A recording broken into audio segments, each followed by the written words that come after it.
Dragi otroci, spet je tu, samo za vas, Prešerna pravljica za kratek čas. Brez panike.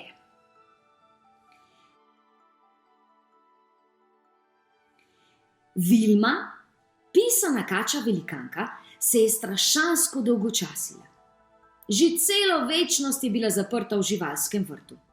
V njem je bilo prav vse premajhno in preozko za ubogo rivo. Tudi njen stekleni kačjak je bil nesramno majhen. Še pretegniti se ni mogla. In tiste obupno kosmate miške, ki jih je vsak dan dobila za kosilo, niso bile samo majhne in kosmate, temveč čisto majčkene, kosmate in brkate in čisto brez okusa. Fuj! Kača Vilma je otožno mežikala v svet in razmišljala o svoji kruti kačji usodi, o izgubljeni zlati svobodi in o dobrotah, ki jih je nekoč davno jedla doma na zelenem otoku sredi morja. Iz sanjarij je kačo zdramilo škripanje. Nekdo je dvignil streho in vrgel Vilmi brcajoči zajtrk, sivo belo miško. Strmoglavila je naravnost uzevajoča kačja usta. Ampak danes zajtrk sploh ni bil priden. Počakaj, se je zadrl na ves glas. Od silne groze se je kači skoraj zaletelo. Zajtrk se je s težavo držal za njene čeljusti. Če me ne boš požrla, ti bom pomagal uiti iz tega aresta, je z zadnjimi močmi sopihnil. Kaj? Ti miš mi boš pomagala, je kolcnila kača in se zakrohotala iz dna srca tako gromko, da je zajtrk padel iz ust. Ne vem, zakaj se tako trapasto režiš, se je razjezil zajtrk. Jaz sem pogumni mišek Benjamin in če mi obljubiš, da me ne boš pregriznila, nama bom izkopal podzemni rov. Ušla bova. Pa poskusiva, se je mislila Vilma. Takle tečni kosmati sivobeli zajtrk in tako ali tako ni preveč dišal. In če Benjamin ne bo držal besede, ga lahko pogoltne kasneje. Za kosilo. Prav, je pokimala. Častna kačja beseda. Benjamin se je urno spravil k delu. Luknja v tleh je bila vse večja in globlja. Ko se je zvečerilo, je bil rov narejen in kača in mišek sta se v zavetju noči splazila na prostost. Zunaj na koncu rova je čepel debel mačkon in radovedno opazoval luknjo. Čakal je na sočno mišjo pečenko. Toda namesto slastne požrtije je iz luknje butnil sikajoči dvoglavi stvor. Do kosti pretreseni maček jo je takoj pobrisal v temo. Si videla, kako sem ga prestrašil, je od sreče zažarel mišek. Tak mačon pa se boji ene uboge miške. Živela svoboda, sta se zasmejala ubežnika. Odplazila sta se do roba gozda in prespala dan v votlem deblu. Mišek je bil po tako napornem delu strašno utrujen in si je dolg spanec pošteno zaslužil. Pozno popoldne ga je kača zbudila iz globokega sna.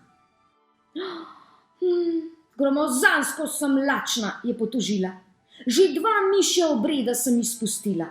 Benjamin je opazil sestradane kačje oči in se v hipu popolnoma prebudil. Brez panike, spoštovana gospa, našel bom večerjo za 2, je brž spesnil. Do večerje pa si v trebuhu naredi vozel, morda bo pomagalo. Odpravila sta se v bližnje mesto. Tu me počakaj, je zašepetal Benjamin, poiščem nama kaj za podzob. In res, kmalu se je vrnil s sirom in sadjem. Oprosti, ničesar drugega nisem našel, je šepnil.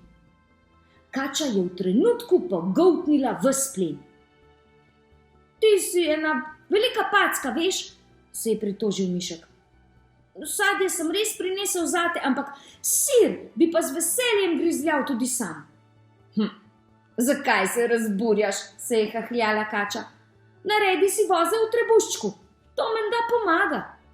In mali mišek si je moral poiskati nov košček sira.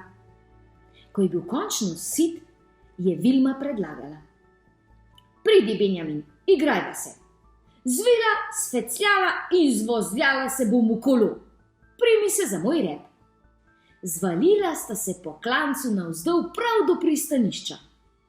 Naenkrat se je kača ustavila in otrpnila. Tole tukaj mi je nekam znano. Kje sva? Trapa zelena, to je pristanišče. Sem priplujejo ladje, se zasidrajo, čez čas pa spet odplujejo na pot, ji je pojasnil mišek. Točno tako, je žalostno zavzdihnila kača velikanka. Pred 5 leti so me s prijatelji iz otoka pripeljali sem. Oh, Benjamin, domov bi šla, domov. Se je zamislil mišek. Če te je ladja pripeljala sem, te lahko odpelje še nazaj, a ne? Splezala bova na najvišji dimnik in se ogledala vse ladje. Če bova imela srečo, boš opazila tisto barko, ki te je prinesla v to deželo. Po isti poti naj te odnese še nazaj. Prijatelja sta z višine ogledovala barkače. O, Benjamin, tako dolgo je že od takrat, pa še slabo vidim. Ne vem. Mogoče je pa tista ladjica tam čez. Kar poskusiva, je rekel Benjamin. Kaj še čakaš? O, gotovo naj jo ne bodo hoteli vzeti s seboj, je od strahu zastokala Vilma. Brez panike, strahopetnica, bova pač slepa potnika, se je zahihital prebrisani mišek. In kam me boš skril, ti vsevet? Jaz vendar nisem miška, je stokala Vilma. Bom že, ti kača velikanka posranka. Pomagaj mi priti na tole barko in pohiti, če naj jo opazijo, jih dobiva poriti. In kaj zdaj? Se je tresla Vilma. Zdaj? Zvila se boš v klobčič kot ladijska vrv. Vsi mornarji bodo mislili, da si prava, je zaukazal mišek. Kača ga je ubogala in se zvila v pisan svitek. Benjamin se je potuhnil nekam v sredino. V jutranji megli je paluba oživela. Mornarji so hiteli sem ter tja, povlekli vrvi, dvignili sidro in jadra. Ladja je zaplula na odprto morje. In nihče, prav nihče ni opazil, da je bila ena izmed debelih ladijskih vrvi nenavadno živih barv. Že 2 dni je plula ladjica čez ocean. Kdaj bom doma, je tarnala kača. Sploh se ne morem več premakniti, od samega ležanja sem že čisto trda, uboga jaz. Brez panike, kačasta, kot bi mignil prideš tja, jo je tolažil mišek. Kopno, zemlja, je zatulil mornar z jambora. Vilma je oprezala čez ograjo in razburjenja zasikala. Benjamin, to je moj otok, trdno se me primi, odplavala bova. Pravi pravcati kačji raj, kar priznaj, je rekla Vilma in njen zeleni trebuh je ponosno zabingljal z debele veje. Na njem se je med rdečimi pikami kot v viseči mreži zibal zadovoljni sivo-beli mišek Benjamin. Pravi pravcati mišji raj, je pokimal, ampak pomisli, če bi me takrat v živalskem vrtu požrla za zajtrk, nikoli več ne bi videla doma. Res je slovesno kimala kača, zato ti obljubim, da v vsem svojem dolgem kačjem življenju ne bom pohrustala nobenega miška več. In nobene miške. Častna kačja beseda.